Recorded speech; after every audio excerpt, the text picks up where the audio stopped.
And a guy saw him in a glasses store, and he's like, "Wait a second!" The associate walked up to him and said, "You look like Zig Ziglar, the motivational speaker, but I know that's not you."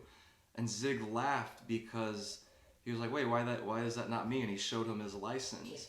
And Zig made a good point that people think just because he's loud on stage, he's putting all this energy out there, that he's going to be hopping around a glasses store when he's looking for eyeglasses. And it's just not the case. So oftentimes we're judging people on how they look on the outside compared to how we feel on the inside.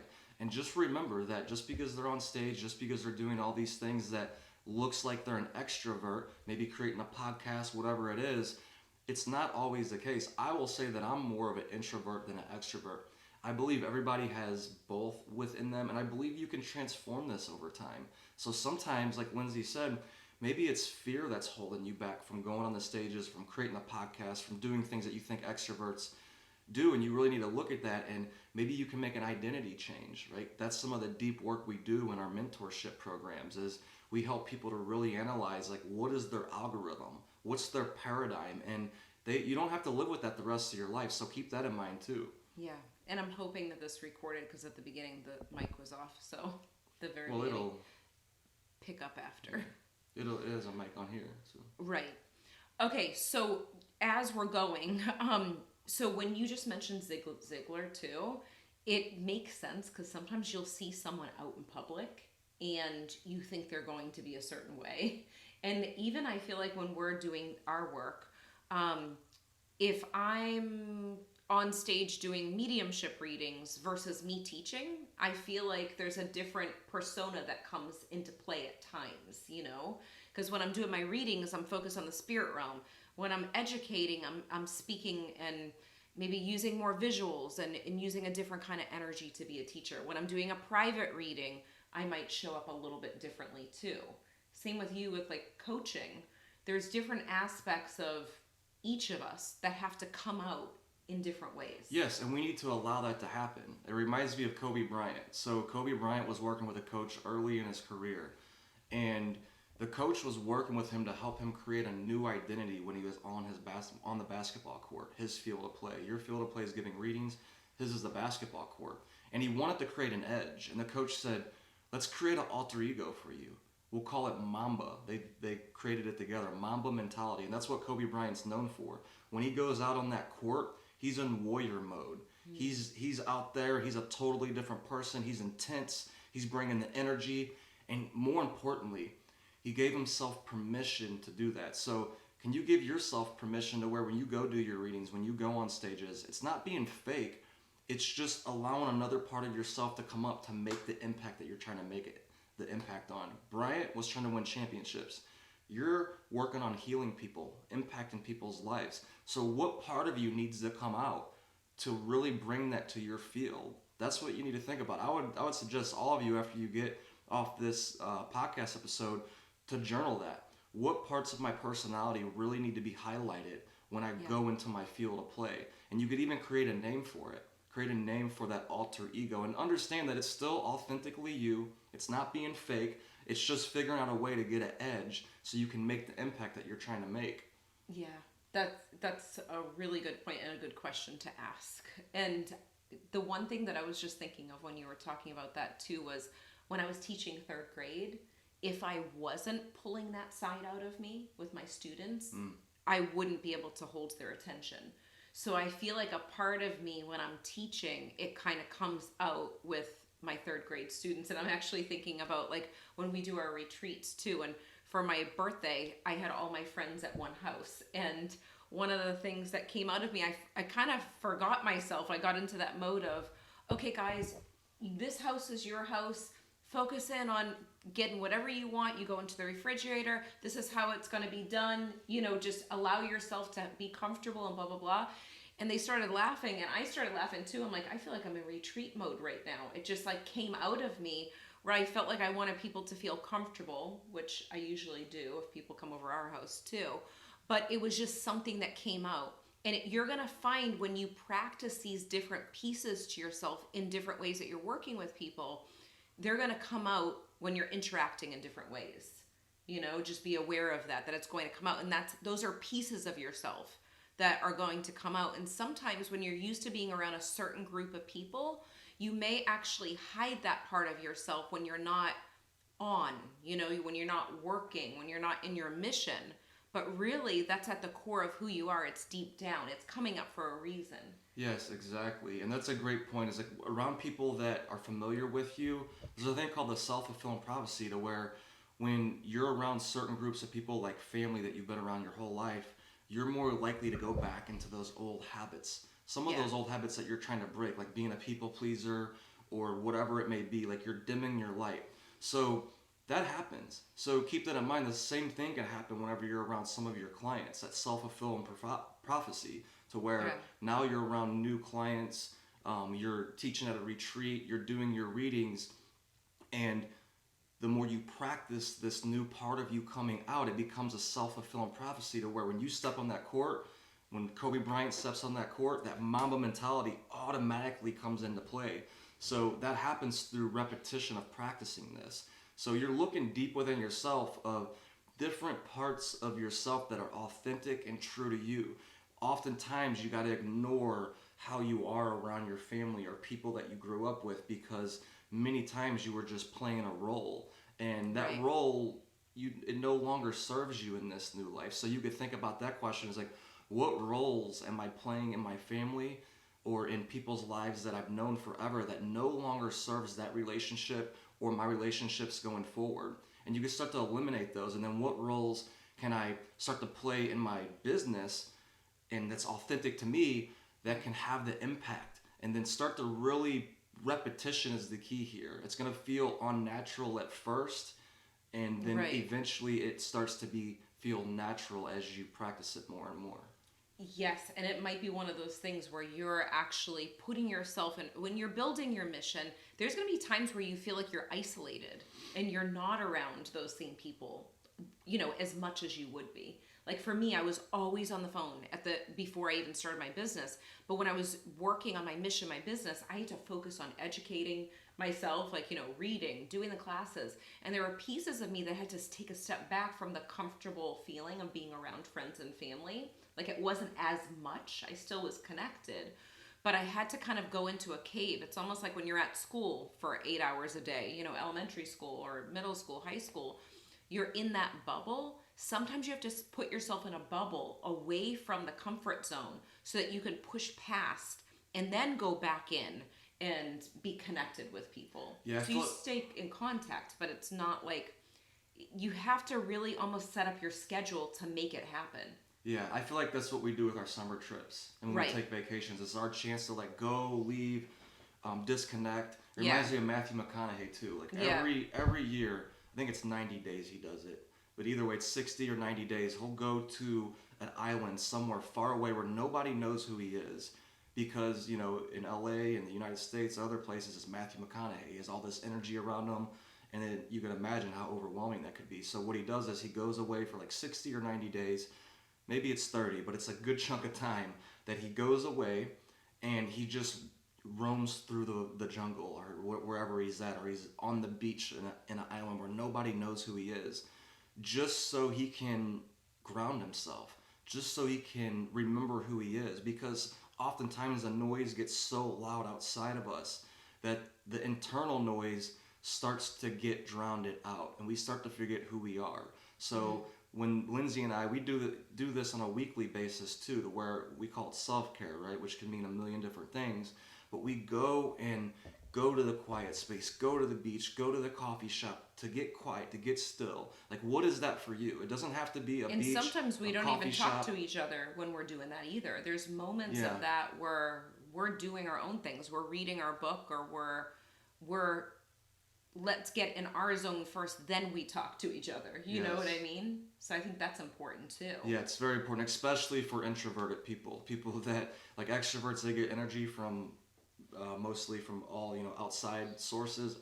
If you're introverted, you really need to, and you're a psychic medium, you're a coach, like you really need to have that alone time, because you're doing such deep work just to recenter, just to tune into what it is that you're feeling also. And that comes into play. There's like two pieces that I want to bring up. One is social media, because you're in everyone else's energy, you know, like you're scrolling through Facebook, you're scrolling through Instagram, you get sucked in, you start, all of a sudden, next thing you know, you're like, how did I end up watching a makeup video? I started off looking for this, and then all of a sudden, I'm speaking for myself, I'm like watching dancing. Yeah, you get hooked in. You're watching the dancing or the makeup video or the education pieces. Like, it's never ending education or like entertainment, really. So you have to think about, like, really get clear on, like, what is my intention? What is the purpose of my day? What am I doing right now? And if you're not taking that time out for yourself to figure out what it is that you want, you will literally live for other people. You'll live for them, and you won't even know that it's happening. You know, before we used to think about a scheduled time for a TV show. We would know that at 7 o'clock, I'm using Wheel of Fortune as an example. Wheel of Fortune's on at 7. You can't record it, so you need to show up there. You don't do anything else at the same time. You sit and you watch it, you know, for those 30 minutes or whatever it may be.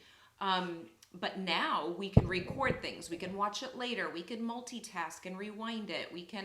There's so many options that sometimes more options make it harder for us to stay focused on one thing. Yeah, it's very true. So we really need to be aware of that as introverts or extroverts. Either way, you can get sucked into conversations. I know for me personally, outside talking to the neighbors with my dog, that can happen. All of a sudden, an hour goes by. I'm like, whoa, I have to get my stuff done. I got to go inside. Not me. I run the other way. He goes the opposite direction. He stays focused on Most what he's of the time, doing. if I need my space. Yeah. But the other piece that I want to talk about that's so important when it comes to working on your mission with psychic mediumship is with any business that you're starting. It doesn't matter if you're a psychic medium or not. If you are starting a business, there are stepping stones that led you to this point. And it's important to reflect back on, like, what did I do before this business?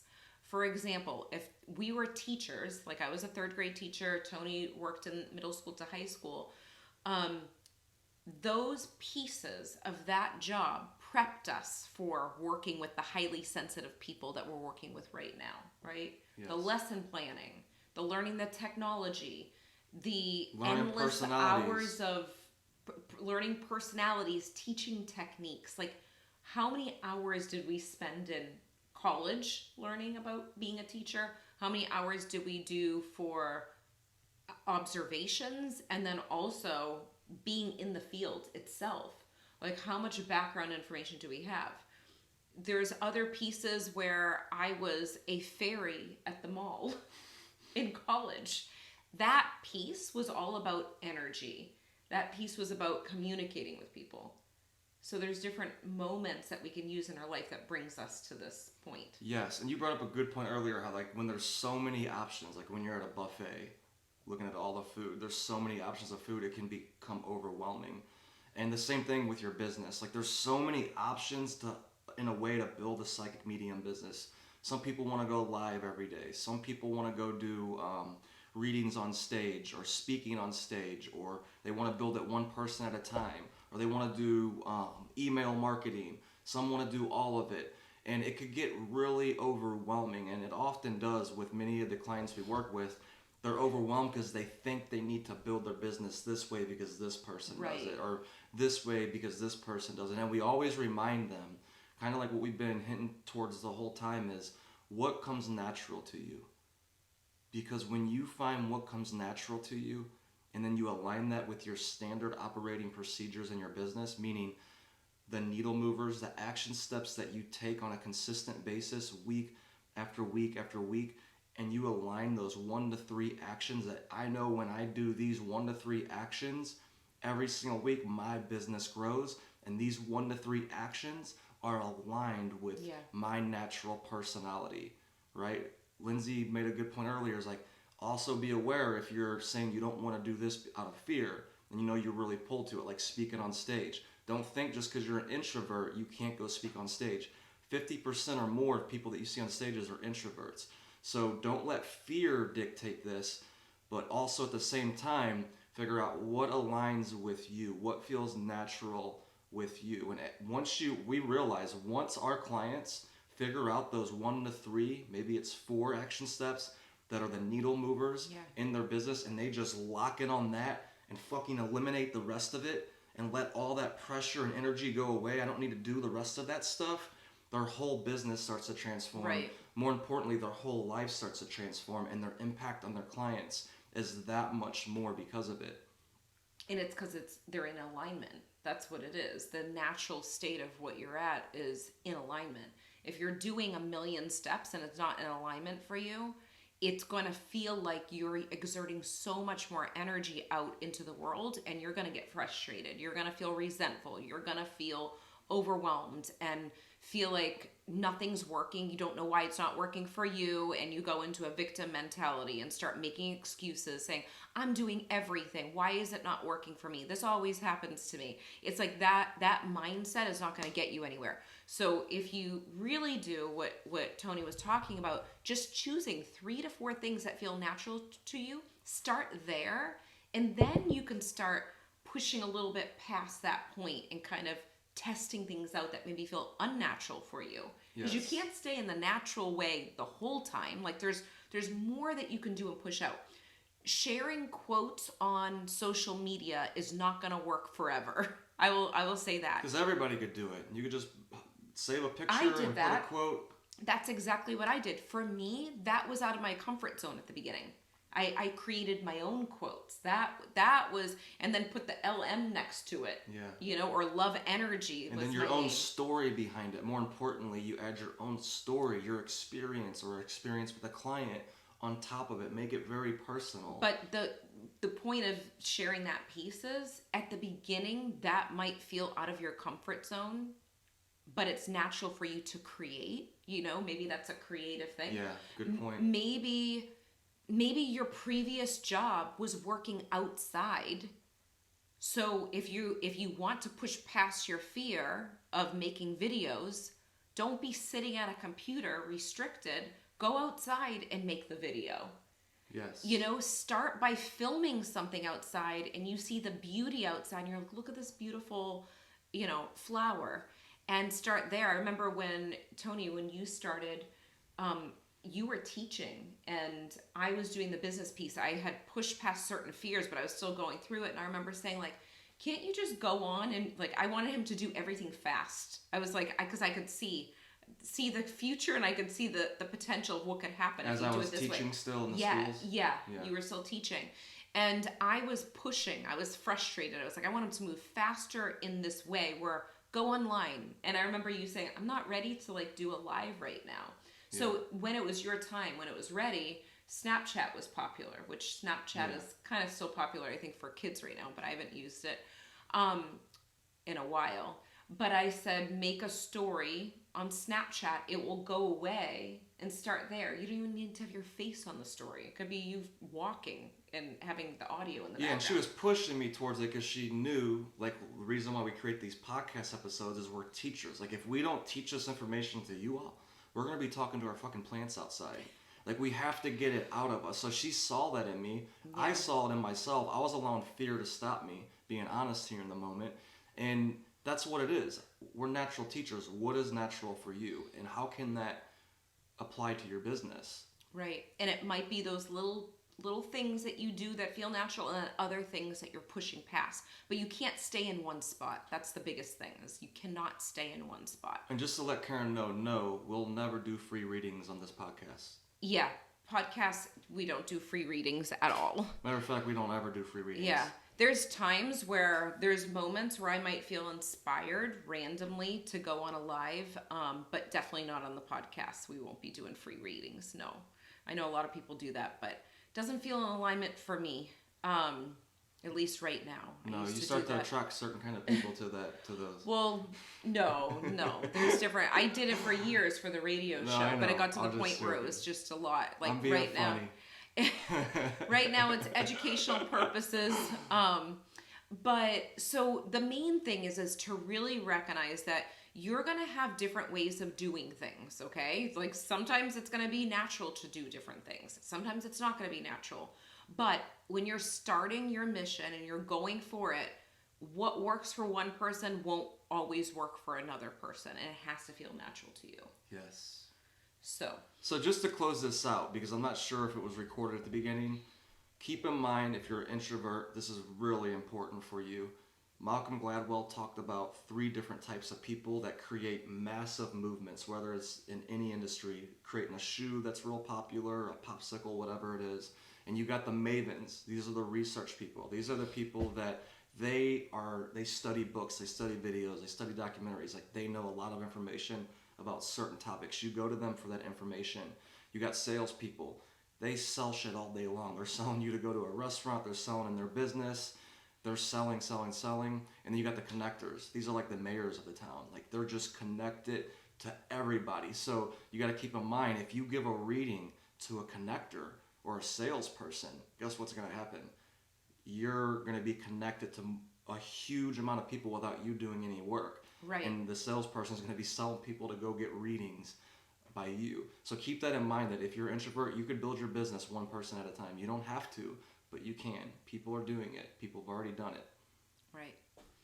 So share with us at least one insight below and tell us an action step that you're going to do when it comes to your mission, your business, when it relates to psychic mediumship, healers. If you're someone that's not a psychic medium and healer and you got value from this video, share below one insight that you received too. Before we go, let me just share this exciting news. We have a few things that are happening. One is we are taking members for our 90-day business mastermind, which is coming up on January 17th. We do our group calls. We're working specifically with psychic mediums and healers, and we also do one-on-one calls with me and calls with Tony.